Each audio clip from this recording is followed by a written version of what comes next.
लोकसंख्या हा या प्रकरणाचा अभ्यास केल्यानंतर आता आपण प्रकरण क्रमांक 7 भारतातील बेरोजगारी या प्रकरणाचा अभ्यास करणार आहोत। त्यामध्ये बेरोजगारी म्हणजे नेमकं काय किंवा बेरोजगारी देशामध्ये बेरोजगारी कशासाठी का निर्माण होते, त्या बेरोजगारीचे प्रकार काय आहेत किंवा त्या बेरोजगारीचे भारतीय अर्थव्यवस्थेवर कोणते परिणाम होतात, या सगळ्याचा अभ्यास आपण या प्रकरणात करणार आहोत। हे प्रकरण चालू करण्यापूर्वी एक उदाहरण तुम्हाला सांगू इच्छिते। एक पुनीत आणि विनीत नावाचे दोन मित्र असतात।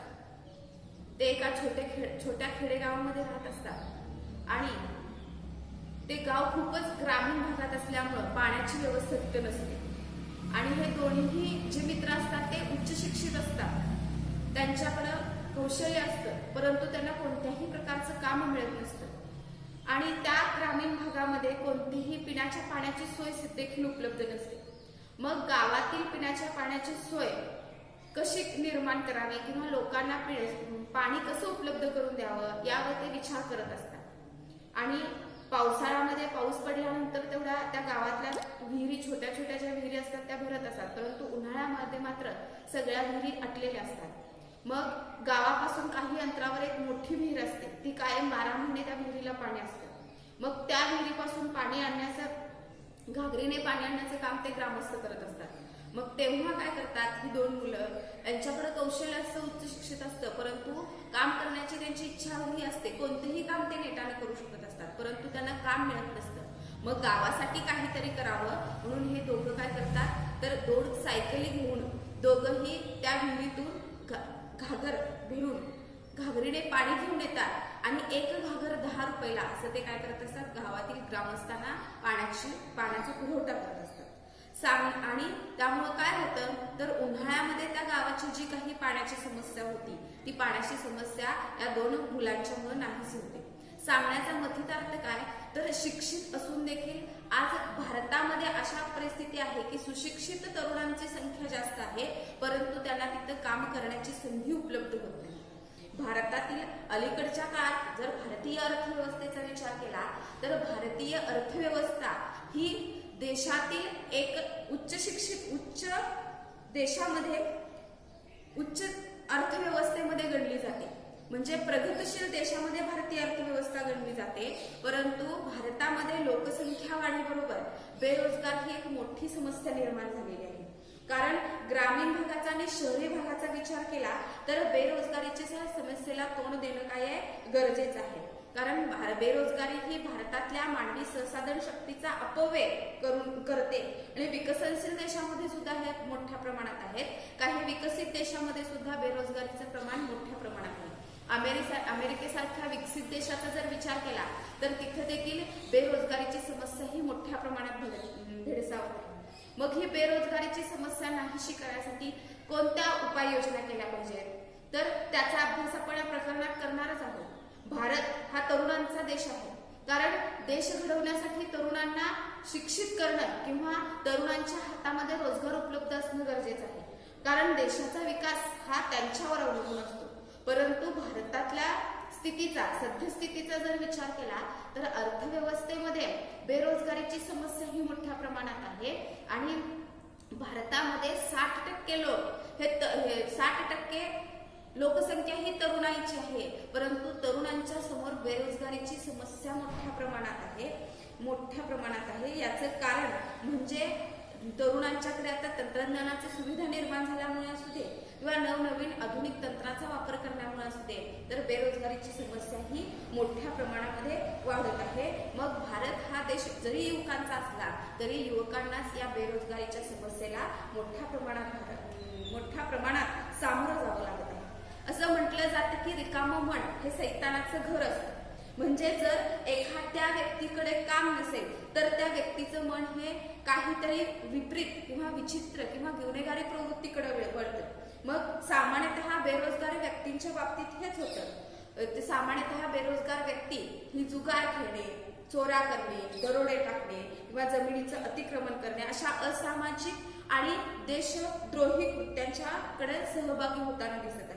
म्हणूनच बेरोजगारी ही देशाच्या राष्ट्रीय उत्पन्न कमी करण्यासाठी आणि पर्यायाने समाज गरीब आणि मागासलेला राहावा याच्यासाठी ही बेरोजगारीची समस्या ही काय होत असते, प्रयत्न करत असते. म्हणून या बेरोजगारीची समस्या सोडवणं काय गरजेचं आहे. त्यासाठी देशामध्ये रोजगाराच्या संधी उपलब्ध करून देणं गरजेचं आहे. आणि लोकसंख्येमध्ये वाढ जर होत असेल तर लोकसंख्येतील वाढ आणि रोजगाराच्या संधी यामध्ये जो असमतोल निर्माण झालेला आहे तो असमतोल कुठेतरी नष्ट करणं गरजेचं आहे. तेव्हाच ही बेरोजगारीची समस्या काय होणार आहे, सुटू शकणार आहे. अर्थशास्त्रीय दृष्टिकोनातून जर विचार केला तर बेरोजगारी म्हणजे काय, तर उत्पादक मानवी साधन सामग्रीचा अपव्यय म्हणजे बेरोजगारी होय. त्यामुळे काय होतं तर उत्पादक मानवी साधन सामग्रीचा जर अपव्यय झाला तर त्यामुळे राष्ट्रीय उत्पन्न कमी होतं आणि राष्ट्रीय उत्पन्न कमी झाल्याने पर्यायाने देशाचा आर्थिक विकास हा काय होतो, कमी होतो. म्हणून देशासमोरील असलेली ही गंभीर समस्या सोडवणं काय सध्याच्या घडीला गरजेचं आहे. त्यासाठी तरुणांना नवनवीन रोजगाराच्या संधी उपलब्ध करून देणं गरजेचं आहे. मग या प्रकरणात आपण बेरोजगारीची समस्या जी आहे या प्रश्नाबाबत चर्चा करणार आहोत. मग आता नेमकं बेरोजगारीचा अर्थ बघत असताना बेरोजगारी म्हणजे काय हे बघणं पहिला गरजेचं आहे. मग बेरोजगारी म्हणजे काय, तर बेरोजगारी म्हणजे अशी स्थिती की जिथे प्रचलित मजुरीच्या दरावर काम करायला तयार असते. जिथं व्यक्ती म्हणजे देशामध्ये एक वेतन दर ठरवला जातो, अर्थव्यवस्थेमध्ये आर्थिक नियोजनामध्ये वेतन दर ठरवला जातो. त्या वेतन दरावर ती व्यक्ती काम करायला तयार असते परंतु तिला काम मिळत नाही आणि त्या अर्थाने काम न मिळाल्याने त्या व्यक्तीला काय समजलं जातं, तिथं बेरोजगार समजलं जातं. मग म्हणजेच काय तर व्यक्तीची काम करण्याची पात्रता किंवा काम करण्याची तयारी असताना देखील 15 ते 59 या वयोगटातील लोकांना वेतनी काम न मिळाल्यामुळे बेरोजगारी ही समस्या काय होत असते, त्या देशामध्ये निर्माण होत असते. मग प्रचलित मजुरीवर काम करण्याची इच्छा असून सुद्धा काम न मिळाल्यामुळे काय होतं तिथं, तर मोठ्या प्रमाणामध्ये बेरोजगारी निर्माण होते. मग उत्पादन प्रक्रियेमध्ये त्याचा उपयोग होत नाही किंवा उत्पादन प्रक्रियेमध्ये त्या व्यक्तीच्या कामाचा कोणताही लाभ होत नाही. मग बेरोजगारीची समस्या अभ्यासत असताना बेरोजगारीच्या व्यक्ती किंवा बेरोजगार का निर्माण होतं, तर त्या व्यक्तीचं कामाचं स्वरूप असेल. त्या कामाचं स्वरूप बघत असताना उच्च शिक्षित व्यक्तीला जर त्याच्या पात्रतेनुसार जर काम मिळाले नसेल तर ती व्यक्ती तिथं काम करण्यास तयार होत नाही. मग कामाचं स्वरूप ही एक असेल. त्यानंतर प्रचलित वेतन दर, त्या व्यक्तीच्या पात्रतेनुसार जर त्याला तिथं वेतन योग्य मिळालं नाही तरी सुद्धा ती व्यक्ती काम करण्यास काय होत नाही, तयार होत नाही किंवा तिच्याकडून योग्य रीतीने काम होत नाही. आणि त्यानंतर मागणी म्हणजे जेवढ्या प्रमाणामध्ये रोजगार किंवा कामगारांची मजुरांची मागणी आहे त्या प्रमाणात तिथे पुरवठा केला जात नाही. या सगळ्या समस्या या सगळ्या घटकांचा विचार बेरोजगारीच्या दृष्टिकोनातून करणं गरजेचं आहे. थोडक्यात सांगायचं झालं तर व्यक्तीची काम करण्याची इच्छा आणि पात्रता असून देखील प्रचलित वेतन दरावर काम करण्याची तयारी असून देखील त्या व्यक्तीला प्रत्यक्षात काम न मिळण्याची स्थिती म्हणजे काय आहे, तिथं बेरोजगारी आहे. समजा एखाद्या व्यक्तीस रोजगार असणं म्हणजे काय, तर ती व्यक्ती आठवड्यातील किमान काही तास तरी त्या व्यक्तीनं काम करणं म्हणजे त्या व्यक्तीकडे रोजगार असणं असं म्हटले जाते. मग राष्ट्रीय नमुना सर्वेक्षणानुसार असं सांगितलेलं आहे की सांख्यिकीय माहितीनुसार असं सांगितलेलं आहे रोजगार आहे ती व्यक्ती बेरोजगार नाही. हे कशावरून सिद्ध होतं, तर भारतातल्या एखाद्या व्यक्तीकडं रोजगार आहे आपण असं कधी म्हणू शकतो, तर त्या व्यक्तीला दर आठवड्याला किमान 14 तासापेक्षा जर ती व्यक्ती जास्त काम करत असेल तर त्या व्यक्तीकडे रोजगार आहे असं आपण म्हणू शकतो. जर ती व्यक्ती आठवड्याला 14 तासापेक्षा कमी काम करत असेल तर त्या व्यक्तीला बेरोजगार समजलं जातं किंवा न्यून रोजगार समजलं जातं. आणि जी व्यक्ती 15 ते 28 तास दर आठवड्याला काम करते त्या व्यक्तीला न्यून रोजगार म्हणजे त्या व्यक्तीकडे थोडा रोजगार आहे असं समजलं जातं. आणि जी व्यक्ती दररोज 8 तास काम करते, जी व्यक्ती दररोज 8 तास काम करते म्हणजे प्रत्येक वर्षाला 273 दिवस काम करते त्या व्यक्तीला रोजगार असलेली व्यक्ती असं आपण म्हणू शकतो. म्हणजेच काय तर बेरोजगार व्यक्तीकडे जर आठवड्याला 14 तासापेक्षा जर ती कमी वेळेसाठी काम करत असेल तर त्या व्यक्तीला काय म्हटलेलं आहे, तिथं बेरोजगार म्हटलेलं आहे. त्या व्यक्तीकडं रोजगार नाही असं म्हटलेलं आहे. मग बेरोजगारीचे काही प्रकार सांगितलेले आहेत. बेरोजगारीचे प्रकार बघत असताना त्यामध्ये बेरोजगारीचे मुख्य 2 प्रकार सांगितलेले आहेत. एक ग्रामीण बेरोजगारी आणि दुसरा आहे ते शहरी बेरोजगारी. आता या बेरोजगारीचा प्रकार बघत असताना त्यातलं पहिलं जे आहे ते ग्रामीण बेरोजगारी. तर ही ग्रामीण बेरोजगारी जी आहे ती मुख्यतः ग्रामीण भागामध्ये ज्या रोजगाराला संधी उपलब्ध होत नाही किंवा ग्रामीण भागामध्ये निर्माण होणारी बेरोजगारी याचा समावेश ग्रामीण बेरोजगारीमध्ये होतो. मग ग्रामीण भारतामध्ये भारतीय लोकसंख्येचा जर विचार केला तर भारतातली किमान 60% लोकसंख्या ही ग्रामीण भागामध्ये राहते. साहजिकच ग्रामीण भागामध्ये बेरोजगारीचे प्रमाण जास्त असतं, कारण ग्रामीण भागातल्या उदरनिर्वाहाचं साधन किंवा रोजगाराचं साधन म्हणून फक्त मुख्यतः शेतीकडे पाहिलं जातं. मग रोजगार मिळवण्याचं महत्वाचं क्षेत्र शेती असल्यामुळं शेती क्षेत्रामध्ये किती लोकांना सामावून घ्यायचं याची काही निश्चित मर्यादा ठरलेली असते. त्यामुळं त्यानंतर शेतीचं हंगामी स्वरूप असेल, म्हणजे हंगामानुसार पिकं घेतले किंवा वर्षामध्ये एकच पीक जर घेतलं जात असेल त्या कारणामुळे सुद्धा काय होऊ शकतो तर तिथं शेतीचं हंगामी स्वरूप असेल किंवा शेतीमध्ये सामावून घेणाऱ्या लोकांची जी काही मर्यादा असेल याच्यामुळे काय होऊ शकते तिथं ग्रामीण बेरोजगारी निर्माण होऊ शकते. मग ग्रामीण बेरोजगारीमध्ये काय होऊ शकतं तर ग्रामीण भागाचा आर्थिक विकास मोठ्या प्रमाणात झाला नसल्यामुळे सुद्धा ही बेरोजगारी निर्माण होऊ शकते. तिथली जी एकत्र कुटुंब पद्धती आहे या एकत्र कुटुंब पद्धतीमुळे सुद्धा ग्रामीण भागामध्ये बेरोजगारी मोठ्या प्रमाणात वाढताना दिसत आहे. मग या ग्रामीण बेरोजगारीचे परत 2 प्रकार सांगितलेले आहेत. त्यातलं पहिलं आहे ते हंगामी बेरोजगारी.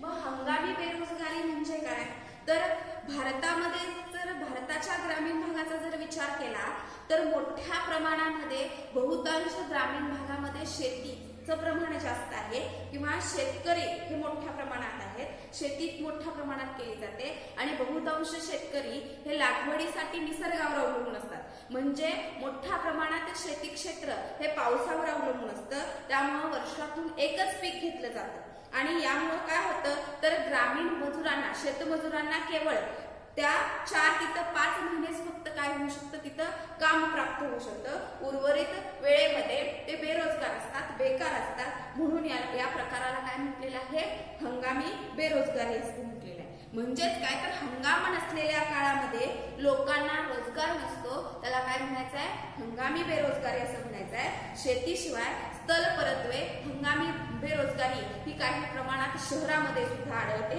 शेती क्षेत्र सोडलं किंवा ग्रामीण क्षेत्र सोडलं तर शहरामध्ये सुद्धा हंगामी बेरोजगारी आढळते. तर त्यामध्ये विचार केला तर पर्यटन असेल किंवा मार्गदर्शक पर्यटनाच्या बाबतीत मार्गदर्शक जे असतात त्यांचे ते जे लोक असतात ते सुद्धा हंगामी बेरोजगारी असते त्यांच्यामध्ये. त्यानंतर बँडपथक असेल, साखर कारखान्याचे कामगार असतील किंवा बर्फ फॅक्टरीमध्ये काम करणारे कामगार असतील किंवा मासेमारी असेल इत्यादी व्यवसायामध्ये सुद्धा काय होऊ शकते ही हंगामी बेरोजगारी मोठ्या प्रमाणात आढळून येते. त्यानंतर ग्रामीण बेरोजगारी मधला दुसरा प्रकार जर पाहायचा झाला तर दुसरा प्रकार आहे छुपी किंवा प्रच्छन्न बेरोजगारी. आता ही मोठ्या प्रमाणामध्ये ग्रामीण भागातच आढळून येते.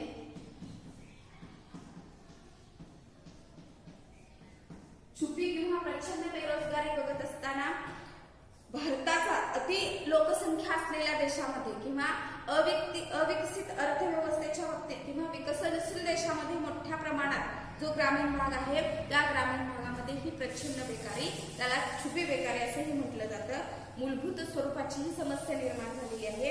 या प्रकारामध्ये काय सांगितलेलं आहे तर ज्या ठिकाणी काम करण्यासाठी कमी लोकांची आवश्यकता असते तिथं आवश्यकतेपेक्षा जास्त लोक काम करत असतात आणि त्यामुळं त्या काही लोकांना कामावरून कमी केलं जातं आणि त्याचा उत्पादनावर कोणताही तेव्हा तिथं अतिरिक्त किंवा त्या अतिरिक्त श्रमिकांची सीमांत उत्पादकता शून्य असते, तेव्हा तिथं काय होते तर छुपी बेकारी निर्माण होते. सामान्यतः ग्रामीण भागामध्ये मोठ्या प्रमाणामध्ये ही बेरोजगारी आढळते, कारण शेतजमिनीवरचा अतिरिक्त भार हा या ग्रामीण भागामध्ये काय करू शकतो, तिथं छुपी बेकारी निर्माण करू शकतो. ग्रामीण भागामध्ये जवळपास 20% श्रमशक्ती ही छुपा बेरोजगारीमध्ये आहे. उदाहरण द्यायचं झालं तर समजा एका ठराविक आकाराच्या जर शेतीवर 20 क्विंटल तांदूळ पिकवायचा असेल, एका ठराविक आकाराच्या शेतीवर जर 20 क्विंटल तांदूळ पिकवायचा असेल आणि ते तांदूळ पिकवण्यासाठी फक्त 4 श्रमिकांची जर गरज असेल आणि समजा त्या जमिनीवर प्रत्यक्षामध्ये 6 श्रमिक जर काम करत असतील आणि उत्पादन मात्र 20 क्विंटल तांदळाचं एवढंच होत असेल, तर जे 2 अतिरिक्त श्रमिक असतात ते अतिरिक्त श्रमिक हे छुपे बेकार समजले जातात. कारण त्या एका ठराविक आकाराच्या जमिनीवर 4 ऐवजी जर 6 लोक काम करत असतील आणि उत्पन्न मात्र 20 क्विंटल तांदळाचं एवढंच निघत असेल, तर त्या 2 श्रमिक जे आहेत अतिरिक्त श्रमिक ते काय ठरणार आहेत, छुपे बेकार ठरणार आहेत. याचं कारण म्हणजे त्या 2 अतिरिक्त श्रमिकांच्यामुळे उत्पादनामध्ये कोणतीही भर पडत नाही, म्हणून याला काय म्हटलेलं आहे, छुपी बेकारी असं म्हटलेलं आहे. म्हणजेच काय तर काम करण्याच्या ठिकाणी कमी लोकांची आवश्यकता असताना देखील तिथं अतिरिक्त लोक जर काम करत असतील तर तिथं छुपी बेकारी निर्माण होते. आणि ही छुपी बेकारी सुद्धा कुठे निर्माण होणार आहे, तर मोठ्या प्रमाणामध्ये जे विकसनशील किंवा अविकसित देश आहेत त्या अविकसित आणि विकसनशील देशांच्या ग्रामीण भागामध्ये ही मोठ्या प्रमाणात ही बेरोजगारी आढळत असते. आता बेरोजगारीचा दुसरा प्रकार जर पाहायचा झाला तर दुसरा प्रकार आहे तो शहरी बेरोजगारी.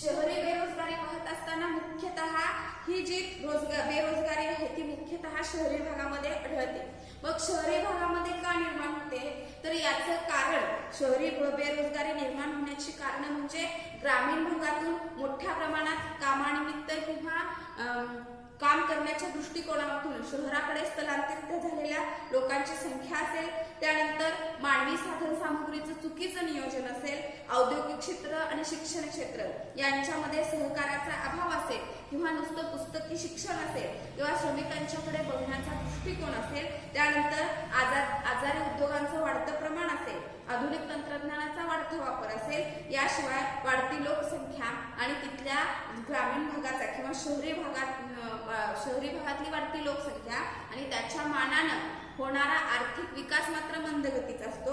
आणि त्यामुळे काय होऊ शकतं तर प्रादेशिक असमतोल जो निर्माण होतो, या सगळ्या कारणांच्यामुळे काय होऊ शकते, तिथं शहरी बेरोजगारी निर्माण होऊ शकते. आणि या शहरी बेरोजगारीचं प्रमाण सद्यस्थितीला अर्थव्यवस्थेचा किंवा भारताचा जर विचार केला तर शहरी बेरोजगारीचं प्रमाण हे मोठ्या प्रमाणात आहे. मग त्यामध्ये देखील परत 2 प्रकार सांगितलेले आहेत. त्यामध्ये पहिला आहे ते सुशिक्षित बेरोजगार. सुशिक्षित बेरोजगार म्हणजे तिथं शिकण्याची जिद्द मुलांची असते किंवा मुलंही सुशिक्षित उच्च शिक्षित असतात, मात्र त्यांच्याकडे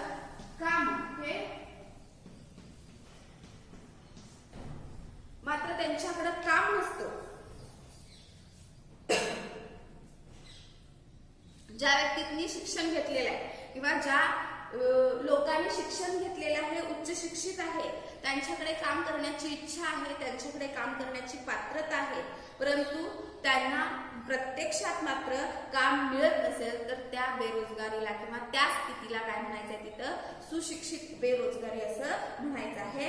मग शहरी भागामध्ये मोठ्या प्रमाणात हे आढळते. याचं कारण म्हणजे शहरी भागामध्ये मोठ्या प्रमाणात ज्या काही शैक्षणिक संस्था मोठ्या प्रमाणात शहरी भागामध्ये अनेक संस्था ज्या मोठ्या प्रमाणात स्थापन झालेल्या आहेत, या संस्थांनी मोठ्या प्रमाणात विद्यार्थ्यांना काम करण्यासाठी सक्षम शिक्षण न देता केवळ पुस्तकी शिक्षण जे दिलेलं आहे, त्या पुस्तकी शिक्षणाचा आणि प्रत्यक्षात व्यवहारामध्ये उपयोग होत नाही. त्यामुळे सुशिक्षितांना काम मिळण्यासाठी काय होत आहे, मोठ्या प्रमाणावर त्यांना कठीण अवघड परिस्थितीतून जावं लागतं. आणि त्यामुळे सुद्धा काय होऊ शकतं तर सुशिक्षित सुशिक्षित बेरोजगारी निर्माण होऊ शकते। यामध्ये ही सुशिक्षित बेरोजगारी 10वी पास झालेले विद्यार्थी असतील, त्यानंतर पदव्युत्तर विद्यार्थी असतील, पदवीधर किंवा पदवी पूर्व विद्यार्थी असतील, या मोठ्या या तरुण वर्गांच्या मध्ये ही सुशिक्षित बेरोजगारी मोठ्या प्रमाणात आढळत असते।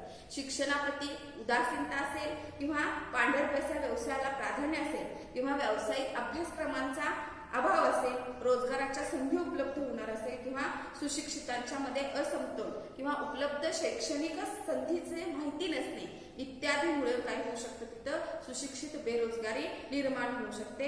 म्हणजेच काय तर शिक्षणाप्रती उदासीनता असं का म्हटलेलं आहे, तर काही लोकांना शिक्षणाच्या बाबतीत शिक्षण जेवढं महत्वाचं आहे तेवढं महत्वाचं वाटत नाही, त्यामुळे सुद्धा काय होऊ शकतं, तिथं सुशिक्षित बेरोजगारी निर्माण होऊ शकतात। किंवा सुशिक्षित उच्च शिक्षित आहे परंतु त्यांना तिथं रोजगार उपलब्ध होऊ शकत नाही, तेव्हा सुद्धा बेरोजगारी निर्माण होते। किंवा उपलब्ध शैक्षणिक संधींचा म्हणजे ज्या काही शैक्षणिक संधी किंवा ज्या काही रोजगाराच्या संधी उपलब्ध होतात त्या विद्यार्थ्यांच्या पर्यंत किंवा त्या सुशिक्षित तरुणांच्या पर्यंत जे पात्र आहेत त्या पदासाठी त्यांच्यापर्यंत ती माहिती जर पोहोचत नसेल तर तेव्हा सुद्धा ही काय होऊ शकते, तिथं सुशिक्षित बेकारी निर्माण होऊ शकते। यानंतर शहरी बेरोजगारी मधला दुसरा प्रकार आहे तो औद्योगिक बेरोजगारी।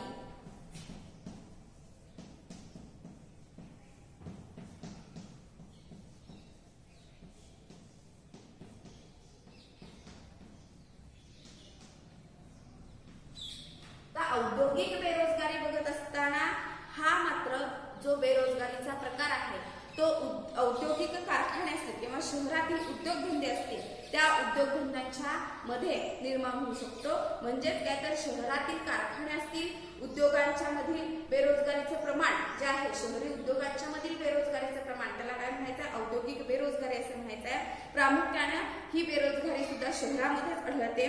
औद्योगिक कामगारांची ही औद्योगिक कामगारांच्या बाबतीतली जी काही बेरोजगारी आहे त्याला औद्योगिक बेरोजगारी म्हणायचं आहे। मग त्यामध्ये काही कुशल कामगार असतील, काही अकुशल कामगार असतील। भारतामध्ये औद्योगिकीकरण मोठ्या प्रमाणात जेव्हा झालं तेव्हा प्रामुख्याने शहरामध्ये स्थलांतरित औद्योगिकीकरण ग्रामीण भागाऐवजी प्रामुख्याने उद्योगांची संख्या ही शहरामध्ये मोठ्या प्रमाणात निर्माण झाली आणि त्यामुळे साहजिकच उद्योगधंद्यात काम करणाऱ्या ज्या काही संख्या आहे, कामगारांची संख्या आहे ती मोठ्या प्रमाणात शहरामध्ये वाढली आणि त्यामुळे औद्योगिकीकरण जरी झालं असलं तरी शहरामध्ये काम करणाऱ्या कामगारांची संख्या वाढल्यामुळे त्या सगळ्याच कामगारांना तिथं त्या उद्योगांच्या मध्ये सामावून घेण्याची जी क्षमता आहे ती क्षमता मात्र कमी पडली आणि त्यामुळे काय होऊ शकलं तर औद्योगिकीकरणाची गती कमी पडल्यामुळं ही औद्योगिक बेरोजगारी तिथे मोठ्या प्रमाणामध्ये निर्माण झालेली आहे।